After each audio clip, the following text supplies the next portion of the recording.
ขอสัพพะมงคลจงเกิดแก่ท่านทั้งหลายตื่นด้วยสติตื่นด้วยสติชีวิตของเราเบิกบานผ่องใสตื่นมาทุกครั้งระลึกถึงคุณแห่งพระธรรมระลึกถึงคุณแห่งพระธรรมพระธรรมเท่านั้นจะนำมาซึ่งความสุขความเจริญความรุ่งเรืองให้กับชีวิตของเราชีวิตของเราต้องอยู่ด้วยธรรมชีวิตของเราต้องมีธรรมเมื่อเราต้องการความสุขเราก็ต้องการธรรมพระธรรมเป็นบ่อเกิดแห่งความสุขพระธรรมเป็นเหตุให้เกิดความสงบสุขโดยเฉพาะความสงบสุขเป็นสิ่งที่มนุษย์ทุกคนต้องการและปรารถนาทุกลมหายใจความสงบเป็นสิ่งที่มีค่าของจิตความสงบสุขมีค่าสำหรับดวงจิตของเราเพราะดวงจิตของเรามันต้องการความสงบส่วนความสุขนั้นมันมีค่าสำหรับตาเช่นตาเห็นรูปแล้วมีความสุขหูสัมผัสกับเสียงแล้วมีความสุขความสุขเป็นเรื่องของอายตนะความสงบเป็นเรื่องจิตกับกายความสุขเป็นของนอกกาย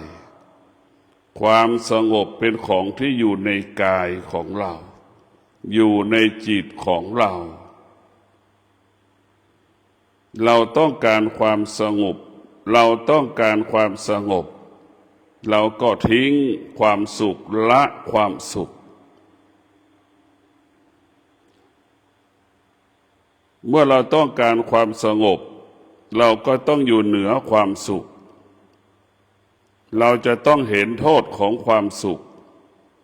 ความสุขก็เปรียบเสมือนกาวดักหนูกาวดักแมลงวันคนทั้งโลกก็ไปยึดติดในความสุขคนทั้งโลกก็ไปหลงในความสุขความสุขเป็นเรื่องประเพณีและวัฒนธรรมเป็นเรื่องประเพณีและเป็นเรื่องวัฒนธรรมที่ได้ยินและจดจำสืบกันมาความสุขจึงเป็นผู้บ่อนทำลายคุณภาพชีวิตของเราความสุขคือผู้ทำลายชีวิตของเราถ้าชีวิตของเราไม่มีความสุขชีวิตเราจะมีคุณภาพเพราะของพวกทุกวันนี้เรามีความสุขมันทำลายคุณภาพชีวิตสิ่งความสุขไม่ตอบสนองเราก็จะเกิดแต่คำว่าความทุกข์ดังที่ได้กล่าวว่าความสุขเป็นของนอกกายแต่มันไม่ตอบสนองเราความสุขเป็นของนอกกายควบคุมไม่ได้เราจึงทุกข์เพราะความสุขความสุขจึงเป็นเหตุให้เกิดความทุกข์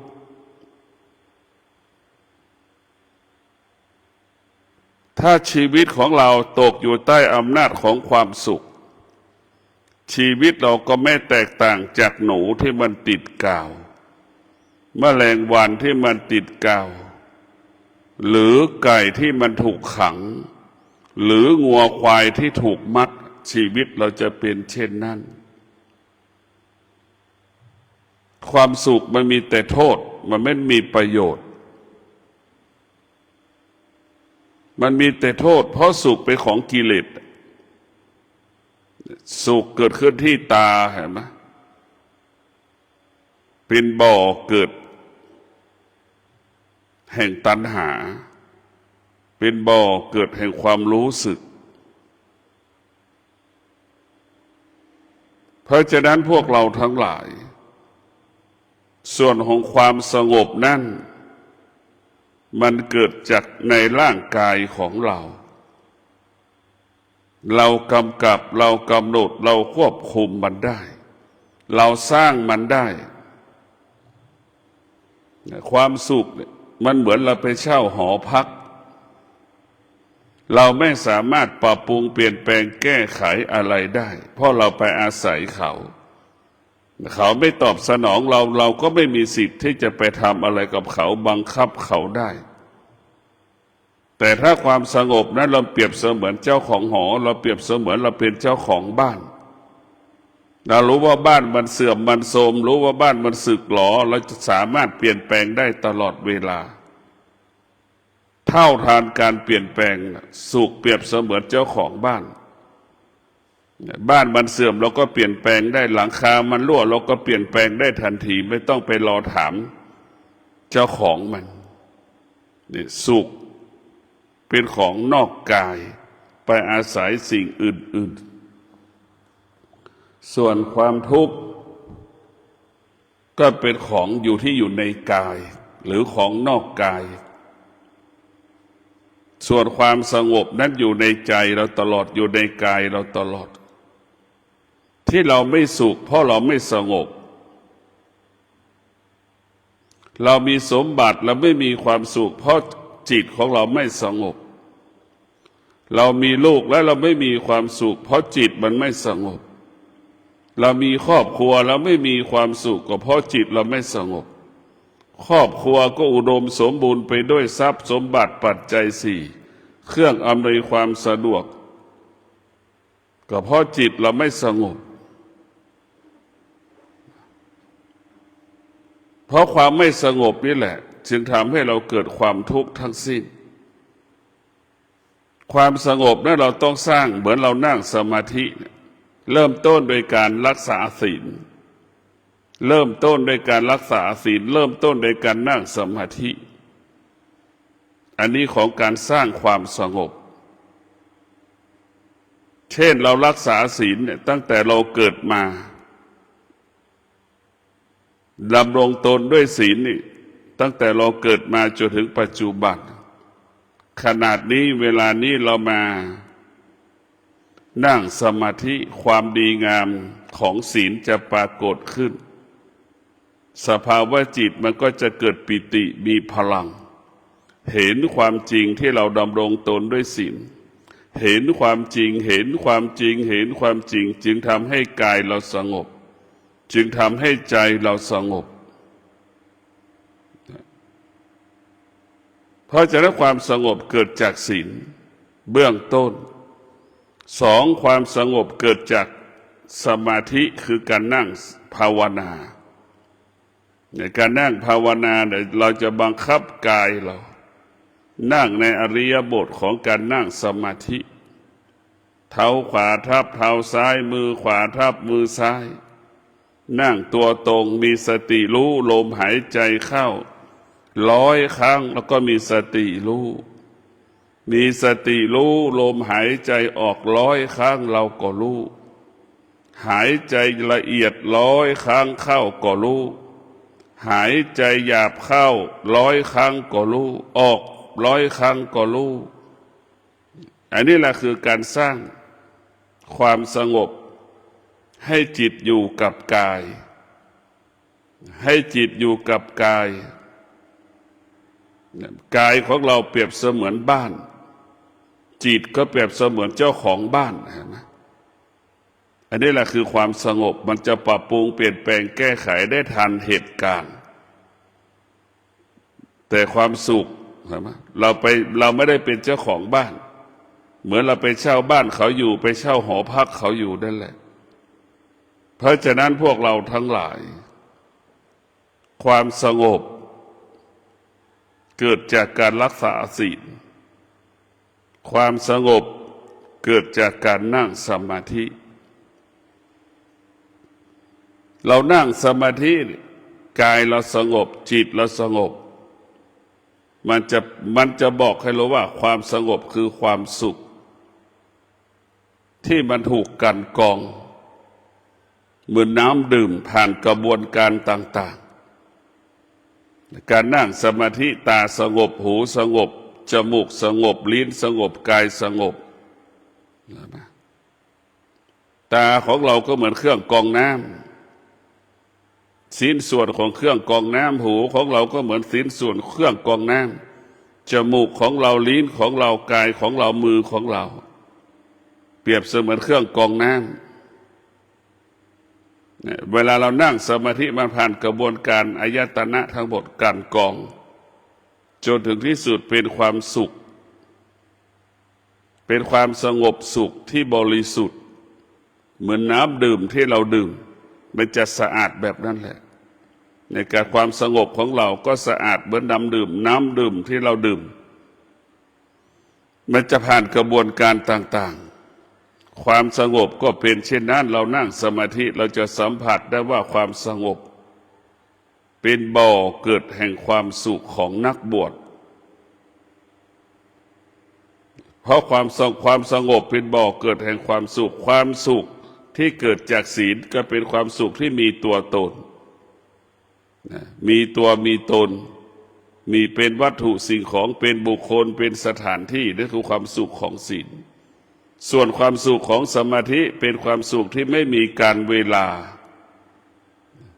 ไม่มีการเวลาเราลงปฏิบัติเมื่อไหร่ความสงบสุขก็จะเกิดขึ้นทันทีเนี่ยเมื่อเรานั่งสมาธิเมื่อไหร่ความสงบมันก็จะปรากฏเพราะนั้นความสงบเนี่ยที่ความสุขที่เกิดจากความสงบเนี่ยมันเป็นความสุขที่ไม่มีตัวตนเหมือนกลิ่นดอกไม้จากต้นดอกไม้เห็นไหมจากต้นไม้จากต้นดอกแล้วกลิ่นมันก็สัมผัสเหมือนกิ่วดอกกลิ่นดอกต่างๆมีกลิ่นหอมมันกระทบจมูกเรานั่นแหละคือความสงบสุขจะเป็นสุขเช่นนั้นไม่มีตัวไม่มีตนรู้ได้เฉพาะผู้ที่ปฏิบัติคนที่ไม่ปฏิบัติก็จะไม่สามารถจะรับรู้ได้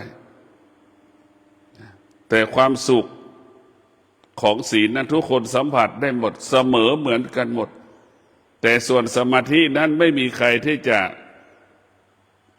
สัมผัสกับความสงบได้เพราะมันต้องใช้เวลาในการกลั่นกรองเหมือนน้ำที่เราดื่มเนี่ยมันต้องใช้เวลาออกมาเป็น1 ขวดกว่าจะได้น้ำสะอาดมันต้องมีขั้นตอนฉันใดความสงบจะเกิดขึ้นได้เฉพาะบางคนเท่านั้นความสงบเกิดขึ้นได้เฉพาะบางคน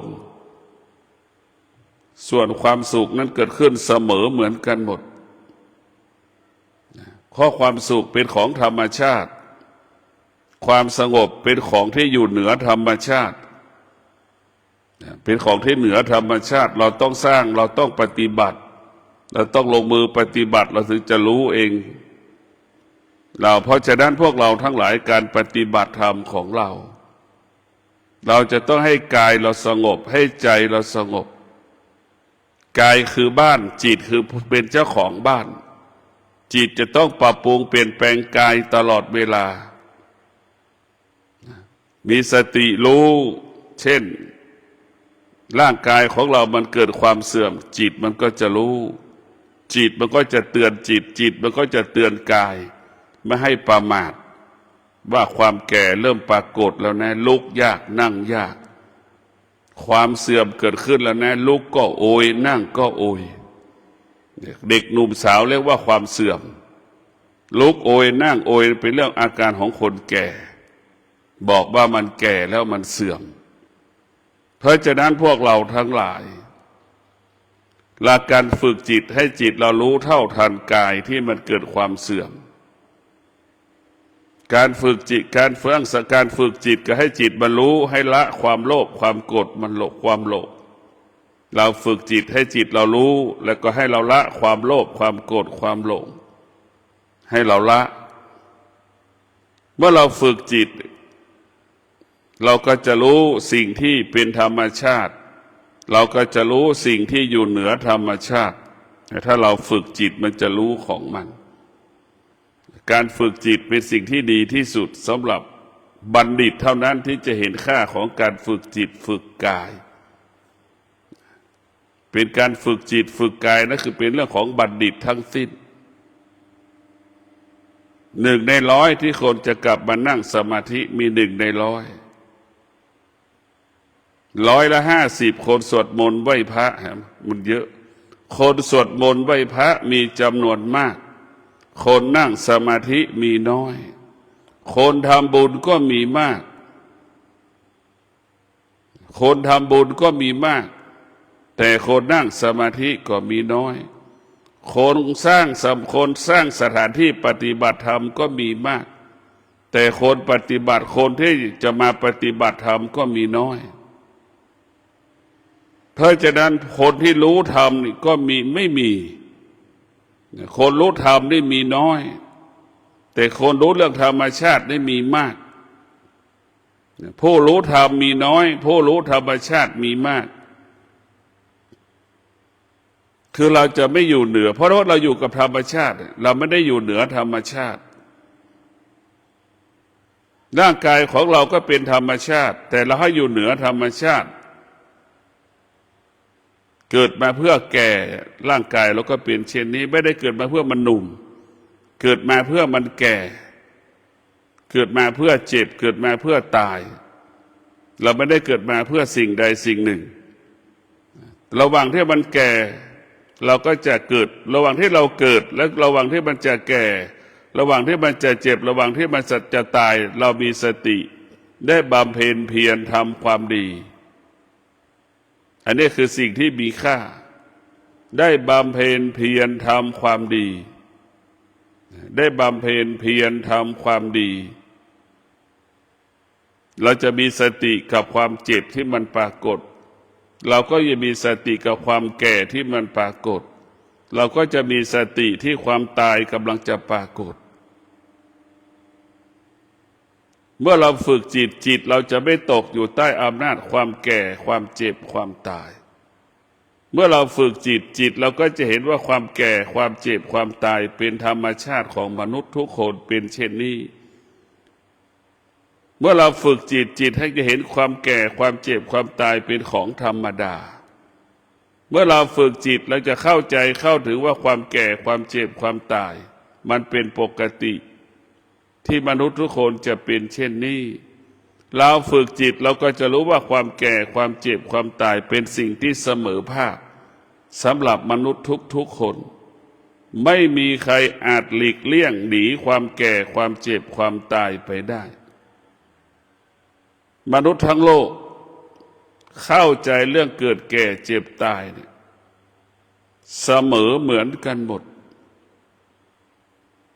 แต่มนุษย์ทั้งโลกเข้าไม่ถึงซึ่งความแก่ความเจ็บความตายเข้าไม่ถึงรู้แต่เข้าไม่ถึงรู้บางคนตาบอดรู้แต่เขาว่าสีแดงเนี่ยตายังไม่เคยเห็นสีแดงเลยรู้อย่างนั้นรู้แต่เข้าไม่ถึงสิ่งที่เรารู้ว่าเกิดแก่รู้ว่าแก่รู้ว่าเจ็บรู้ว่าตายแต่เข้าไม่ถึงความแก่ความเจ็บความตายการจะเข้าถึงความแก่ความเจ็บความตายก็คือการนั่งสมาธิพิจารณาร่างกายของเราต้องพิจารณาร่างกายของเราร่างกายของเราเนี่ยมันไม่เที่ยงร่างกายของเราแปรสภาพตลอดเวลาร่างกายของเราคงสภาพเดิมไม่ได้ร่างกายของเราควบคุมไม่ได้เราให้รู้อย่างนี้เราต้องเห็นกายของเราก่อนเราจะเห็นธรรมถ้าเราเห็นกายเราก็จะเห็นธรรมเพราะร่างกายของเราเป็นต้นกำเนิดของธรรมเป็นต้นกำเนิดของธรรม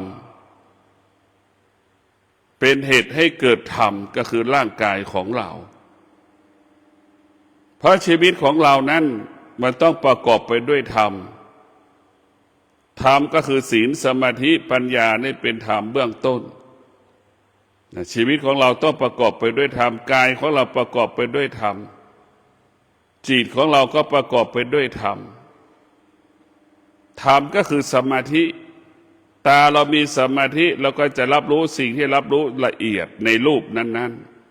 ๆหูมีสมาธิหูนั้นจะรับรู้เรื่องเสียงอย่างละเอียด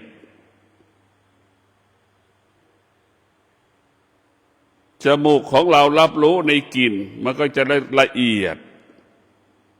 ลิ้นสัมผัสกับรสชาติอาหารผลไม้ต่างๆมันก็ละเอียดในการรับรู้รสชาติ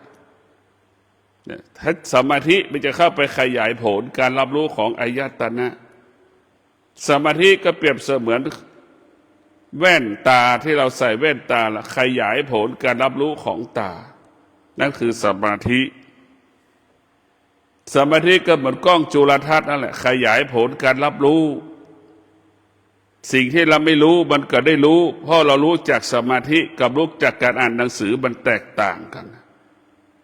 รู้จากการอ่านหนังสือคือรู้หยาบรู้จากการนั่งสมาธิมันรู้เกิดจากคำว่าละเอียดเหมือนบอกเมื่อกี้ว่ารู้เกิดแก่เจ็บตายด้วยคำพูดที่พูดสืบกันมาแต่เราเข้าไม่ถึงซึ่งความแก่ความเจ็บความตายเมื่อเราเข้าไม่ถึงเราก็ไม่รู้ว่าโทษของความแก่ความเจ็บความตายเป็นเช่นไรเพราะฉะนั้นพวกเราทั้งหลายการปฏิบัติธรรมของเราเลยให้เรามีสติระหว่างที่เราเกิดมาแล้วเรามีสติบำเพ็ญเพียรศีลบำเพ็ญเพียรสมาธิจนให้เกิดปัญญาความสงบของปัญญานั้นเป็นความสงบที่รู้แล้วมันจะละรู้แล้วละรู้ด้วยปัญญารู้แล้วละจะไม่ยึดติดในสิ่งที่รู้ทั้งสิ้นคือรู้ด้วยปัญญาแม้กระทั่งรู้ธรรมก็ละธรรมรู้ทุกสิ่งทุกอย่างละหมดเข้าใจว่ามันเป็นอนิจจังทุกขังอนัตตาทั้งสิ้นรู้ธรรมก็เป็นเรื่องอดีตที่สิ่งที่อยู่เหนือธรรมก็คือตัวสติรู้อาการของลมหายใจเข้าใช่ไหมธรรมที่แท้จริงก็คืออาการของลมหายใจเข้าอาการของลมหายใจออกนี่เป็นอาการของธรรมเป็นแก่นของธรรมเป็นเหตุให้เกิดธรรมเป็นบิดาของธรรมก็คือเกิดแก่เจ็บตายดังพระพุทธเจ้าได้บรรลุธรรมเป็นพุทธเจ้าก็เพราะลมหายใจเข้าลมหายใจออกรู้อาการของลมหายใจเข้ารู้อาการของลมหายใจออกนี่แหละคือธรรมผู้ที่มีปัญญาจึงรู้จึงเป็นผู้รอบรู้ว่าเกิดก็เป็นทุกข์แก่ก็เป็นทุกข์เจ็บก็เป็นทุกข์ผู้ที่เจริญด้วยปัญญาจึงเข้าถึงความแก่ความเจ็บความตายเข้าถึงความแก่ความเจ็บความตายความแก่ความเจ็บความตายจึงเป็นครูเป็นอาจารย์ของผู้มีปัญญาความแก่ความเจ็บความตายเป็นครูเป็นอาจารย์อบรมสั่งสอนจิตให้จิตรู้และเข้าใจเข้าถึงซึ่งความแก่ความเจ็บความตายวันใดเวลาใดยามใดที่แก่ความเจ็บความตายปรากฏดวงจิตผู้เจริญด้วยปัญญาจึงไม่สะเทือนไม่หวั่นไหวเพราะดวงจิตผู้เจริญด้วยปัญญาเข้าใจเข้าถึงความจริงว่าเกิดแก่เจ็บตายมันเป็นของไม่เที่ยงมันเป็นของไตรลักษณ์ควบคุมไม่ได้คงสภาพเดิมไม่ได้แปรปรวนเปลี่ยนแปลงเป็นสิ่งที่ไม่ทนเป็นสิ่งที่ทนได้ยากดวงจิตที่เจริญด้วยปัญญาจึงอยู่เหนืออนิจจังทุกขังอนัตตาเกิดกี่ล้านคนก็ไม่มีค่า แก่กี่ล้านคนก็ไม่มีค่าจะตายกี่ล้านคนก็ไม่มีค่ารู้ว่ามันเป็นเช่นนี้ของมันรู้มันแต่ก็อยู่เหนือมันรู้มันแต่ไม่ตามรู้เรารู้มันแต่เราไม่ตามมันเรารู้มันหมดแต่เราไม่ตอบสนองมันรู้แต่ไม่ตามรู้ด้วยปัญญาเพราะฉะนั้นพวกเราทั้งหลายรู้ด้วยปัญญาคือรู้แล้วละรู้แล้ววางรู้แล้วสละดังแม่รู้แล้วสละทุกอย่างให้กับลูกหาเงินเห็นไหมจนมันเป็นทรัพย์สมบัตินานาชนิดสุดท้ายก็สละให้ลูกหมดรู้เห็นไหมรู้ด้วยปัญญาจึงสลัดสิ่งที่รู้ออกจากกายออกจากใจให้เหลือจิตคำว่าว่างเท่านั้นเราจะต้องพิจารณารู้ด้วยปัญญานะรู้ตามความเป็นจริงว่าเกิดก็เป็นทุกข์รู้ด้วยปัญญาแก่ก็เป็นทุกข์รู้ด้วยปัญญาเจ็บก็เป็นทุกข์รู้ด้วยปัญญาตายก็เป็นทุกข์รู้ด้วยปัญญาเมื่อรู้ด้วยปัญญาเข้าถึงความแก่ความเจ็บความตายดวงจิตนักปราชญ์ราชบัณฑิต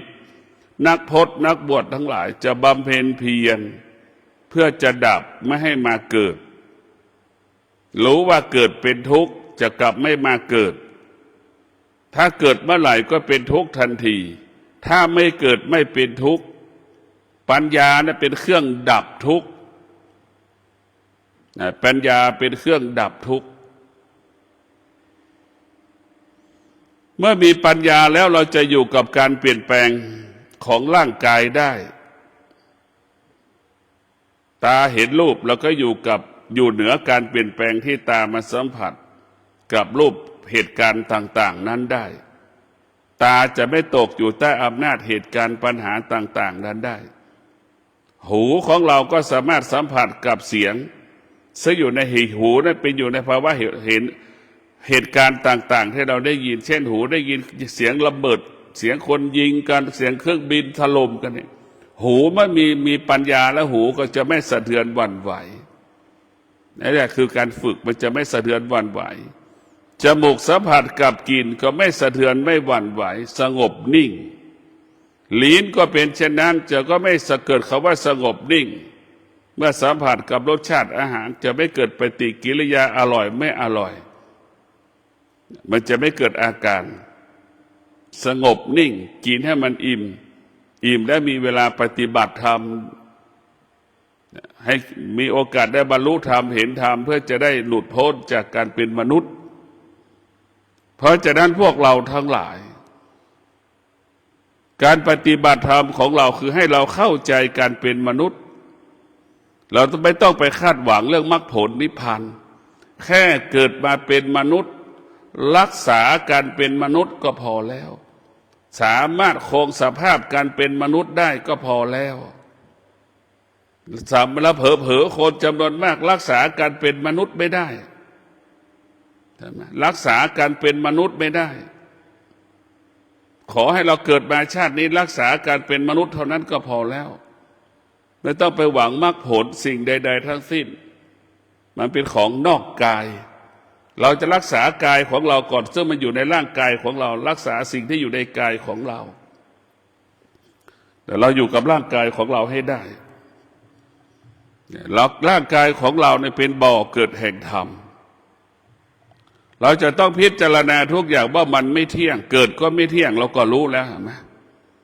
ระยะที่เกิดระยะที่แก่ตั้งแต่เกิดเดินไม่ได้กับขยับตัวได้เดินได้วิ่งได้เรารับรู้แล้วเรื่องอาการของกายเรื่องของปากจากพูดไม่ได้ก็เริ่มพูดได้พอพูดได้เริ่มปฏิเสธแม่ได้เห็นไหมเริ่มปฏิเสธไม่เอาแล้วแต่ออกสำแดงอาการแต่พูดไม่ได้เห็นไหมมันสำแดงอาการเราไม่ตอบสนองมันหรือมันต้องการสิ่งใดสิ่งหนึ่งเราไม่ตอบสนองมันจะออกอาการทันทีเหมือนทารกแรกเกิด2 เดือนซึ่งขวบครึ่ง2 ขวบขึ้นไปเห็นอาการมันจะต่อต้านแล้วมันจะสำแดงอาการ เวลาไม่พอใจมันก็จะนอนเห็นไหมร้องไห้นั่นแหละคือมันไม่ตอบสนองเห็นอาการเนี่ยมันนั่นแหละคืออาการของการเกิดเริ่มเติบโตเติบใหญ่ เริ่มเถียงพ่อเริ่มเถียงแม่ไม่ตามนำที่พ่อแม่บอกแต่มันเกิดเป็นทุกข์สำหรับพ่อแม่แต่พ่อแม่ก็บอกว่ามีลูกแล้วมีความสุขไม่เข้าใจเป็นความสุขแค่คำพูดแต่ความจริงเป็นความทุกข์ทั้งสิ้นลูกเปรียบเสมือนไฟลูกไม่ใช่ของลูกเปรียบเสมือนของร้อนพ่อแม่อยู่แล้วจึงเกิดความทุกข์ลูกเป็นเปรียบเสมือนของเน่าของเหม็นพ่อแม่จึงเกิดความทุกข์กับลูกระหว่างสุขกับทุกข์ความทุกข์จะปรากฏขึ้นในจิตใจแม่มากกว่าความสุขที่พ่อแม่มีลูกความรู้สึกก็คือเวทนาที่เราเข้าไปจับว่ามีลูกแล้วจะมีความสุขเห็นไหมมันจึงเป็นอย่างนี้เพราะเรามีเวทนานี่แหละจึงทำให้เราเกิดมามีสามีมีภรรยามีลูกเห็นไหมเนี่ยเรามีความรู้สึกว่าเวทนามันเกิดแล้วก็เข้าไปยึดติดอุปทานก็เข้าไปยึดติดอีกใช่ไหมเนี่ยนี่แหละคือเราต้องมีสติรู้จึงเป็นบ่อเกิดแห่งความสงบหากขาดสติรู้เราก็จะเป็นบ่อเกิดให้เกิดความทุกข์ทั้งสิ้นเพราะฉะนั้นตัวปัญญาก็คือว่าด้วยเรื่องความจริงของธรรมชาติว่าด้วยความจริงของธรรมะที่เป็นเรื่องเหนือธรรมชาติให้เราเลือกเอาว่าเราจะอยู่กับธรรมชาติหรือจะอยู่กับธรรมะ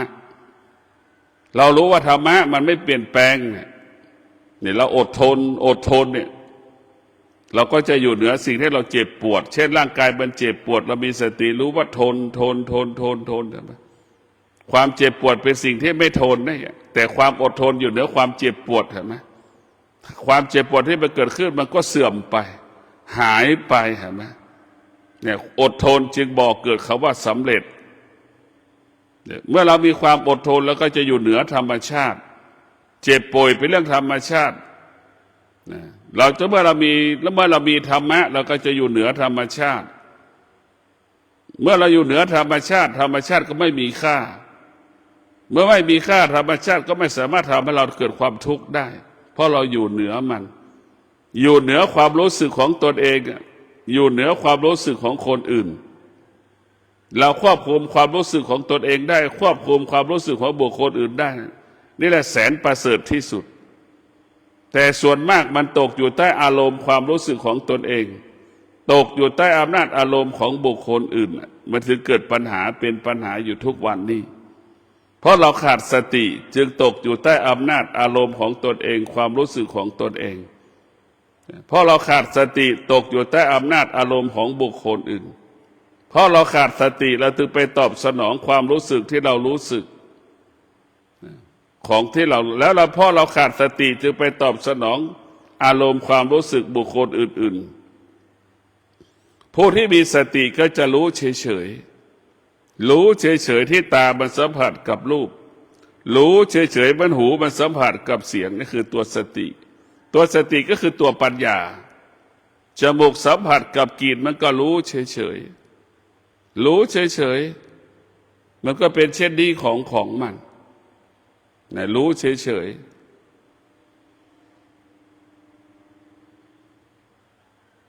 เพราะจะได้ผู้ที่มีสติจะรู้อาการของธรรมชาติแล้วจะไม่ตอบสนองอาการของธรรมชาติผู้ที่มีสติก็จะรู้อาการของธรรมชาติก็อยู่เหนืออาการของธรรมชาติธรรมชาติก็คือช้างธรรมะก็คือควานช้างเห็นไหมควบคุมธรรมชาติได้จากช้างที่ไม่รู้เรื่องการสื่อสารเมื่อช้างได้รับการฝึกเห็นไหมช้างก็สามารถรับรู้เรื่องนั้นได้ธรรมชาติเปรียบเสมือนช้างควานช้างก็เปรียบเสมือนธรรมะควบคุมธรรมชาติกายของเราก็คือช้างแล้วแหละจิตของเราก็คือควานช้างมาควบคุมกันอีกมันจะเป็นธรรมชาติของมันเป็นเช่นนี้เป็นแบบนี้ มันเป็นธรรมชาติของมันทั้งระบบ เราต้องพิจารณาว่าทำยังไงให้กายเราสงบใจเราสงบคือตัวสติเท่านั้นรู้แล้วก็ละมันก็สงบ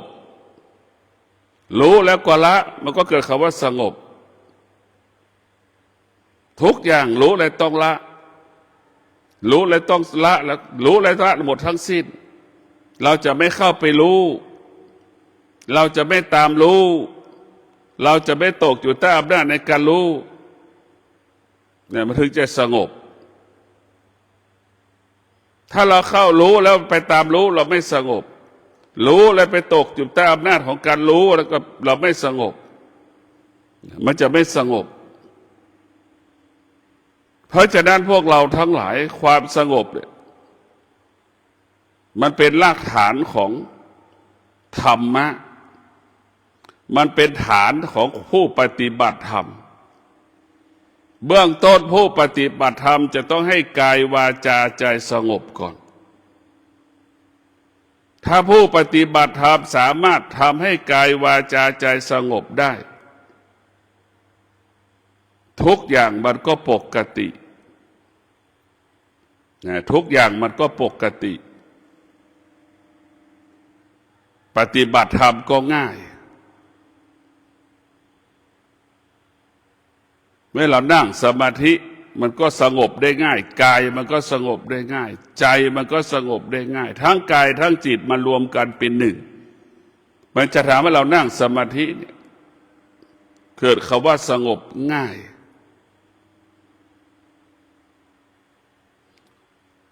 ถ้ากายไม่สงบใจไม่สงบแล้วไปนั่งสมาธิเนี่ยมันนั่งไม่ได้มันเกิดอาการกระวนกระวายกระสับกระส่ายจิตใจร่างกายก็เล่าร้อนร่างกายเราก็อยากพลิกซ้ายพลิกขวาเกิดอาการสารพัดอาการในร่างกายของเราเพราะฉะนั้นพวกเราทั้งหลายการปฏิบัติธรรมให้เรามีสติรู้ถ้าเรามีสติรู้เนี่ยเราก็อยู่เหนือสิ่งที่เรารู้เมื่อเรามีสติรู้เราไม่ยึดติดสิ่งที่เรารู้เราก็เป็นอิสระจิตมันก็ว่างจิตมันก็เป็นเอกภาพรู้ไม่ยึดติดสิ่งที่เรารู้พอพูดนักบวชทั้งหลายจะไม่ยึดติดสิ่งที่เรารู้จะไม่ยึดติดสิ่งที่เรารู้จะไม่ให้ค่าสิ่งที่เรารู้เพราะสิ่งที่เรารู้มันเป็นกฎไตรลักษณ์ทั้งสิ้นมันเป็นไตรลักษณ์อนิจจังทุกขังอนัตตาคงสภาพเดิมไม่ได้สิ่งใดที่คงสภาพเดิมไม่ได้เราจะไม่ยึดติดสิ่งใดที่แปรปรวนแปรสภาพเราก็ไม่ยึดติดสิ่งที่ควบคุมไม่ได้เราจะไม่ยึดติดเราก็จะอยู่เหนือมันอยู่เหนือมันแก่ปรากฏเราก็อยู่เหนือความแก่จิตเราก็สงบเจ็บปรากฏเราก็อยู่เหนือมันจิตเราก็สงบความตายจะปรากฏหรือความตายจะปรากฏกับคนรอบข้างเราจิตเราก็สงบนี่เรารู้มันเราอยู่เหนือมันสิ่งที่เรารู้จะให้มันมีค่าสิ่งที่มีค่าคือสติรู้ลมหายใจเข้าสติรู้ลมหายใจออกในสิ่งที่มีค่ามันจบด้วยการกำหนดรู้ลมหายใจเข้าการกำหนดรู้ลมหายใจออกที่มันเกิดขึ้นที่ในร่างกายของเราปลายจมูกของเรารู้อาการของลมหายใจเข้ารู้อาการของลมหายใจออกรู้อาการลมหายใจพองยุบเราก็รู้พองเราก็รู้ยุบเราก็รู้รู้อาการลมหายใจพองที่ท้องมันพองเราก็รู้ท้องมันยุบเราก็รู้นี่รู้อาการของท้องหายใจเข้าออกเราจะรู้อาการลมหายใจเข้าออกที่ปลายจมูกที่จมูกหายใจเข้าเราก็รู้หายใจออกเราก็รู้นี่ให้เรารู้แบบนี้ละเอียดก็รู้หยาบก็รู้ได้แหละหัวใจการปฏิบัติธรรมหัวใจการประพฤติธรรมมันอยู่ที่สติรู้เท่านั้นสติก็คงเปรียบเสมือนถนนนั่นแหละให้เราเดินถึงจุดหมายเป้าหมายได้ ถ้าเราขาดสติเราจะไม่บรรลุเป้าหมายถ้าเรามีสติบรรลุเป้าหมายผู้ที่มีสติแล้วจะบรรลุเป้าหมายแต่ผู้ขาดสติก็ไม่สามารถบรรลุเป้าหมายการปฏิบัติธรรมเราขาดสติเราก็ไม่บรรลุเป้าหมายถ้าเรามีสติแล้วเมื่อใดเราก็จะถึงจุดหมายเป้าหมายเราเป็นนักบวชเราขาดสติก็ไม่สามารถบรรลุเป้าหมายได้การบวชของเราก็ไม่มีค่าไม่มีความหมายใดๆการปฏิบัติธรรมนักปฏิบัติก็เป็นเช่นนั้นเมื่อเราขาดสติแล้วจะไม่มีค่าไม่มีความหมายใดๆทั้งสิ้นเราจะต้องมีสติรู้ว่าเรามีมาบวชก็ดีมาปฏิบัติธรรมก็ดีเราต้องรู้ว่าจะต้องทำอะไรเราไม่ต้องให้คนนั้นมาบอกคนนี้มาบอกเราต้องรู้สภาวะจิตมันต้องรู้โดยธรรมชาติของมันหิวข้าวไม่มีใครบอกให้เราต้องว่าเราหิวข้าวเรารู้ของเราเองว่าเราหิวข้าว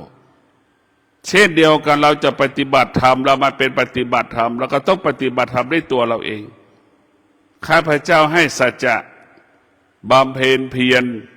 ภาวนาทุกชั่วโมงแต่ละชั่วโมง30 นาทีเนี่ยเราจะต้องมีสติรู้แบบนี้ข้าพเจ้าจะ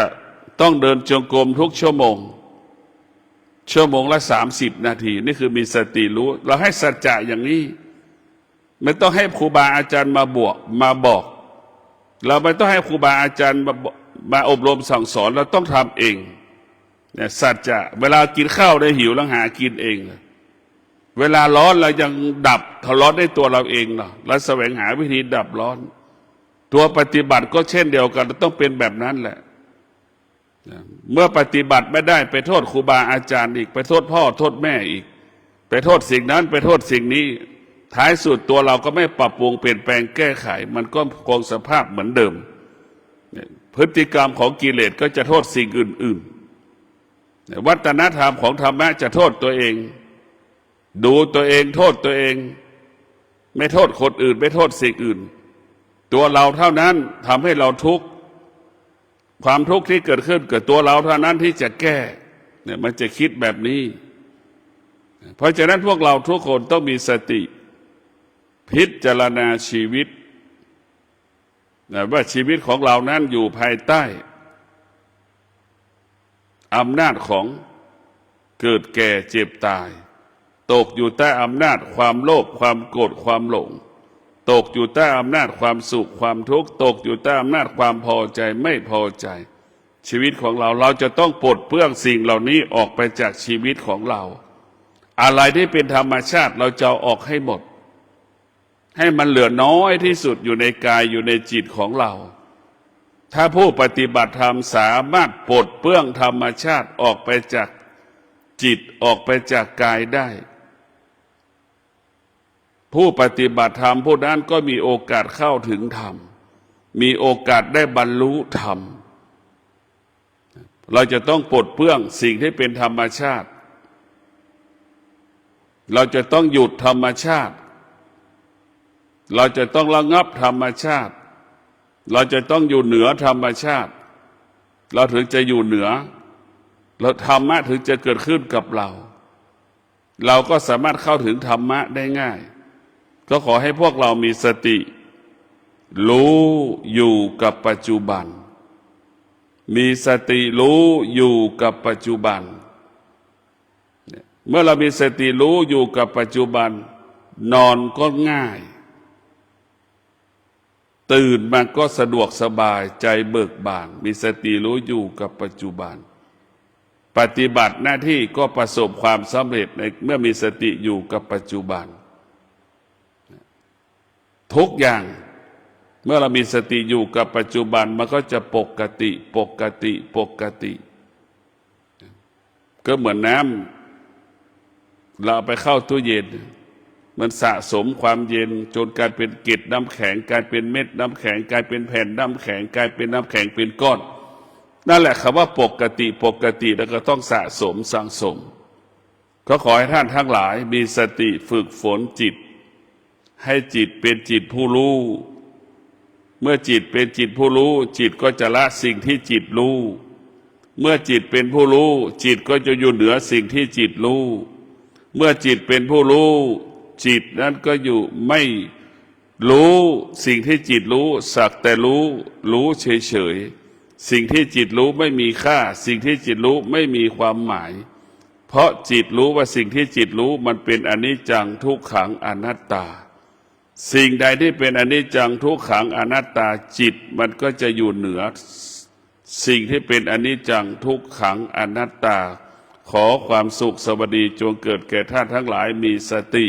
ในการดำเนินชีวิตเราจะบรรลุเป้าหมาย